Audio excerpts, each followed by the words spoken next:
আজি মাননীয় গোৱালপাৰা জিলা আমাৰ সাংবাদিক বন্ধুসকলৰ যোগেদি আমি আজি প্ৰেছ মিটত আমি দুআষাৰমান আমাৰ সমস্যাৰ বিষয়ে গিৰৰক্ষী জোৱানসকলৰ সমস্যাৰ বিষয়ে আমি ক'বলৈ বাধ্য হৈছোঁ। আজি যোৱা নিশা লক্ষীপুৰ থানা আণ্ডাৰত ৰফিকুল ইছলাম বুলি গিৰৰক্ষী জোৱান এজনক বজাৰত ডিউটি দিয়ে। সেই ডিউটি তেওঁ কৰি থকা অৱস্থাত অকলে ডিউটি কৰি আছিলে। অকলে ডিউটি কৰি থকা অৱস্থাত অচিনাকি কোনোবা দুৰ্বৃত্ত আহি তেওঁক বহুত মাৰপিট কৰে আৰু এনেকুৱা মাৰপিট কৰিছে ইয়াৰ কপালত জখম হৈছে, হাত এটা ভাগিছে। এক্সৰে ৰিপৰ্টটো অহা নাই যদিও ভাগা বুলি আমি জানিছোঁ। তাৰোপৰি তেওঁৰ বিভিন্ন জেগাত আঘাতপ্ৰাপ্ত হয়। গতিকে মই আমাৰ লক্ষীপুৰ থানাৰ ভাৰপ্ৰাপ্ত মহোদয়ক ক'ব বিচাৰিছোঁ, এজন গিৰৰক্ষী জোৱানক এটা যিকোনো জেগাত অকলে ডিউটি দিয়াটো আমি এইটো আমাৰ ফালৰ পৰা আমি বহুত দুখ পাইছোঁ। কাৰণ ৰাতিৰ কথা কমেও তাত দুজন মানুহ ডিউটিত এংগেজ কৰিব লাগে। আজি হোমগাৰ্ড এজন যেনেকৈ কষ্ট কৰি অকলশৰীয়া কৰি ডিউটি কৰি আছে, তাত এজন কনষ্টেবল অকলে কেতিয়াও ডিউটি নকৰে। গতিকে মই অনুৰোধ কৰিম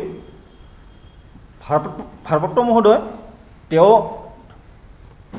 আজিৰে পৰা আমি লক্ষীপুৰ থানা বুলিও ক'ব নিবিচাৰোঁ, আমাৰ গোৱালপাৰা জিলাৰ যিমান কেইখন থানা আছে প্ৰায় থানাতে আমাৰ এইটো পৰ্যায়ত আমি ইতিমধ্যে দেখা পাই আছোঁ। আৰু এই বস্তুটো যিকোনো ডিউটি পষ্টত দুজন কৰি ডিউটি দিয়াটো আমি অনুৰোধ জনাইছোঁ। আৰু আমাৰ বহুত সমস্যা আছে, সমস্যাবিলাক আমি পিছত অৱগত কৰাম। মই আমাৰ ভাৰপ্ৰাপ্ত মহোদয়ৰ জৰিয়তে আৰক্ষী মহোদয়কো জনাব বিচাৰিছোঁ, আমাৰ যিবিলাক সমস্যা এতিয়া জৰ্জৰিত হৈ আহি আছে, এই সমস্যাবিলাক ছাৰক মই অনুৰোধ কৰিছোঁ সমস্যাবিলাকত অলপ সমস্যা সমাধান কৰাৰ কাৰণে অলপ গুৰুত্বপূৰ্ণ আৰোপ কৰে। ৰফিকুল ইছলামে কৈছে আসক্ত ল'ৰাই এই কাণ্ড কৰিছে, কি ক'ব? আমি শুনিছোঁ আমাৰ তাত গিৰৰক্ষী জোৱান আচলতে বহুত ডিউটি কৰি আছে। তেওঁলোকৰ পৰাই আমি শুনিছোঁ তাত ড্ৰাগছৰ ল'ৰাই মানে নিচাজাতীয় বস্তু খাই আমাৰ যিজন ৰফিকুল ইছলাম তেওঁক মাৰপিট কৰা বুলি আমি আমাৰ ভাই বন্ধুৰ পৰা আমি জানিব পাৰিছোঁ। এইটো আমি এতিয়ালৈকে অৱশ্য হয়, এইটো এতিয়ালৈকে আমাৰ কৰায়ত্ব কৰা নাই। কিন্তু আমি ক'ব বিচাৰোঁ দোষীক অনুটোপলমে দোষী সাব্যস্ত কৰক, অন্যথা আমি আৰু বেলেগ ধৰণৰ আমি আন্দোলনৰ কাৰ্যসূচী লোৱাৰ কাৰণে নিশ্চয় আমি আগবাঢ়ি যাম।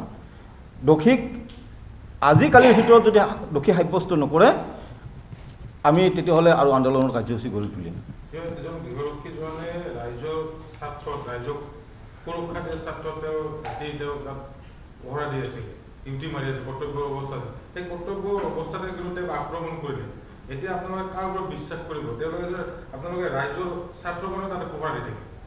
হয়, আমি ৰাইজৰ স্বাৰ্থৰ কাৰণে আমি আচলতে আমি পহৰা দিওঁ, জনসাধাৰণক আমি সুৰক্ষা দিয়াৰ কাৰণে আমি পহৰা দিওঁ। ৰাইজৰ কোনো বস্তু ক্ষয় ক্ষতি নহওক বুলি আমি পহৰা দি থাকোঁ। কিন্তু আমি এইটোৱে ক'ব জানো যে আমাৰ লগত আমাক এজন ডিউটি নিদি দুজন কৰি ডিউটি দিয়াটো আমি আৰক্ষী মহোদয় লগতে আমাৰ ভাৰপ্ৰাপ্ত বিষয়াক আমি ক'ব বিচাৰিছোঁ। যিটো অন ডিউটি ঘটনা হৈছে, এই মুহূৰ্তত কিবা অফিচাৰে খবৰ লৈছে নেকি, এছ পি বা তেনেকুৱা কোনো বিষয়ে? এতিয়ালৈকে আমি জানা হিচাপত এক্সিডেণ্ট হোৱাৰ পিছত ইয়াত পেচেণ্টটো আমাৰ ইয়াত আনি থৈ দিলে, তাৰপিছত আৰু কোনো তাত তত্ত্বাৱধান এতিয়ালৈকে লোৱা হোৱা নাই। কোনো এতিয়ালৈকে কোনো নাই লোৱা, কোনো লোৱা নাই। তেওঁলোকক আমি আহ্বান জনাম, যিটো আমাৰ এতিয়া ঘটনা ঘটি গ'ল, এই ঘটনাৰ যিখিনি দোষী তেওঁলোকক সাব্যস্ত কৰিব লাগে। অনুটোপলমে তেওঁলোকৰ বিভাগীয় কৰ্তৃপক্ষই এৰেষ্ট কৰাৰ ব্যৱস্থা কৰিব লাগে আৰু তেওঁক চিকিৎসাধীনত যিমানখিনি খৰচা হয় এইটো দিয়াটো আমি আশা কৰিছোঁ। মানে ৰাইজক সুৰক্ষিত মানে দিবলৈ গৈ আমি আজি মানে নিজেই অসুৰক্ষিত হৈ থাকিব লগাৰ দৰে এটা পৰিস্থিতি আমাৰ হৈছে এতিয়া। গতিকে আমি উপৰোক্ত মহোদয়সকলক আমি অনুৰোধ জনাইছোঁ আপোনালোকৰ মাধ্যমেৰে, তেওঁলোকে যাতে আজি ৰকিবুলৰ ক্ষেত্ৰত যিটো হ'ল আৰু কেতিয়াবা আমাৰ ক্ষেত্ৰত নহ'ব তাৰোতো কোনো মানে নাই। গতিকে এইটো যাতে নহয় তাৰ বাবে তেওঁলোকক মানে উপৰোক্ত আমাৰ আৰক্ষী অধীক্ষক মহোদয়সকলক আমি অনুৰোধ জনাইছোঁ যাতে পৰৱৰ্তী ক্ষেত্ৰত আমিও যাতে সুৰক্ষা পাওঁ। গতিকে এইখিনিয়ে তেওঁলোকৰ ওচৰত আমি অনুৰোধ জনাইছোঁ আৰু বিশেষ তেনেকৈ ক'বলগীয়া নাই। লখিমপুৰ থানাৰ ট্ৰাফিক ব্ৰাঞ্চত ৰফিকুল ইছলাম নামৰ গৃহৰক্ষী জোৱানজন যিজন ল'ৰা, সি শিক্ষিত ল'ৰা, ভাল ল'ৰা, যোৱা ৰাতি 10টাৰ পৰা ৰাতিপুৱা 6টালৈকে তেখেতৰ কামান মই সংগ্ৰহ কৰিছোঁ। ৰেজিষ্টাৰত চালোঁ মই এজন কৰি ডিউটি ক'ৰ পৰা পালে ইমান ৰাতি? আমাৰ হোমগাৰ্ডক আমাৰ সুৰক্ষা নাই নেকি? চিন্তা কৰক, ICOC তেখেতক অলপ চিন্তা কৰিব লাগিছিল। এই এজন গৃহৰক্ষী গোটেই ৰাতি এই বজাৰত কেনেকৈ ডিউটি কৰিব পাৰে অলপ চিন্তা। আগত চিপাহী এজন দিছিল, এতিয়া চিপাহী নাথাকে, অকলে হোমগাৰ্ড। সি মৰিলে একো নহয়, জানে যে হোমগাৰ্ডে এতিয়া নিজৰ খাই নিজৰ সেৱা কৰা, এইটো একো নহয়, ইহঁতৰ কোনোতে একো নহ'ব। আজি চাওক, যোৱা ৰাতি ড্ৰাগছ আসক্ত ল'ৰাই মাৰপিট কৰি মৰামৰি ফিলাই কৰি থৈ গৈছে। ইহঁতক ড্ৰাগছৰ আসামী ধৰি দিব বুলি সি সন্দেহ কৰি তেখেতক আক্ৰমণ কৰি যিটো আক্ৰমণ কৰিছে সেইটো কোৱা নাযায়, মৰা বুলি ফিলাই থৈ গৈছে ইহঁতে, নহ'লে ইহঁতে ফিলাই থৈ নাযায়। তাৰপিছত কেনেকৈ খবৰ পালে, ৰাইজে খবৰ দিয়াৰ পিছত বেলেগে খবৰ দিয়াৰ পেট্ৰলিং পাৰ্টি আহি লৈ যায়, মেডিকেলত ভৰ্তি কৰে, তাৰ পৰা গোৱালপাৰা ৰেফাৰ কৰে। এজন চিপাহী আনি মেডিকেলত থৈ গুচি গৈছে। আজিলৈকে কেতিয়ালৈকে কোনো আমাৰ OC মহোদয়, IC মহোদয়, আমাৰ দলে ছাৰ, ট্ৰাফিক IC এতিয়ালৈকে কোনো খবৰ লোৱা নাই। দুখৰ বিষয় আহি চাওক, এতিয়ালৈকে ইহঁতে গম পায় কোনবিলাক ল'ৰা ড্ৰাগছ খায়, টেবলেট খায়, সেই টেবলেট খোৱা ল'ৰাখিনি তেখেতক আক্ৰমণ কৰিছে।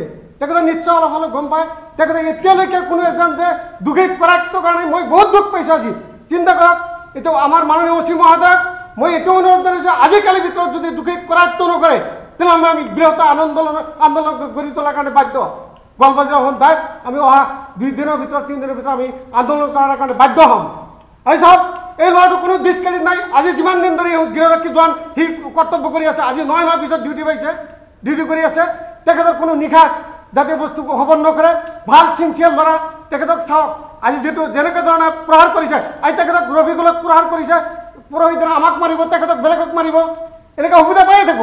আজি চাওক, মনে এতিয়ালৈকে মই এটা বৰকৈ দুখ পাইছোঁ, ট্ৰাফিক IC লখিমপুৰ OC মহোদয় এতিয়ালৈকে কোনো সন্দেহমূলক আসামী এতিয়ালৈকে কিয় কৰায়ত্ব কৰাৰ পৰা নাই। মই বহুত দীক্ষা দিছোঁ ইয়াৰ ওপৰত। আৰু আগন্তুক দিনত যদি ইয়াৰ সুবিচাৰ নাপাওঁ আমি মাননীয় গোৱালপাৰা জিলা আৰক্ষী অধীক্ষক মহোদয়ক অনুৰোধ জনাইছোঁ, এই বিষয়টো অতি সোনকালে তদন্ত কৰি দোষীক সাব্যস্ত কৰি উপযুক্ত শাস্তি দিব লাগে। বেছি নকওঁ, এইখিনি কৈ মই আজি চাওক, আমাৰ হোমগাৰ্ডৰ কমাণ্ডাৰ আজি বৰ্তমান ছুটীত আছে। আপুনি মনোজ শৰ্মা যিজন, তেখেতে আমাৰ পিছি দায়িত্বত আছে, কমাণ্ডাৰ এছিষ্টেণ্ট কমাণ্ডাৰ, তেখেতে আহিছে ৰাতিপুৱা মেডিকেলত। তেখেতে আজি বুজ লৈছে, আমাৰ যিজন PC আছে তেখেতে বুজ লৈছে। কোনো অফিচাৰ আজিলৈকে এতিয়ালৈকে আমাৰ এই মেডিকেলত আজি দেখা নাপালোঁ।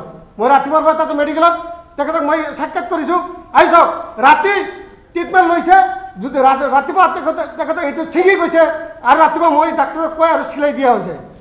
মই অনুৰোধ জনাইছোঁ মাননীয় আৰক্ষী মহোদয়ক, এই যিটো আমাৰ ঘটনা ঘটিছে উপযুক্ত শাস্তি দিব লাগে, দুখীক কৰায়ত্ব কৰি উপযুক্ত শাস্তি দিব লাগে, মই এইখিনি অনুৰোধ জনাইছোঁ। আৰু আমাৰ গোৱালপাৰা জিলাত বহুতো সমস্যা চলি আছে, আনকি 6 মাহে পোষ্টিং পোৱাৰ পিছত বহুত সমস্যা চলি আছে।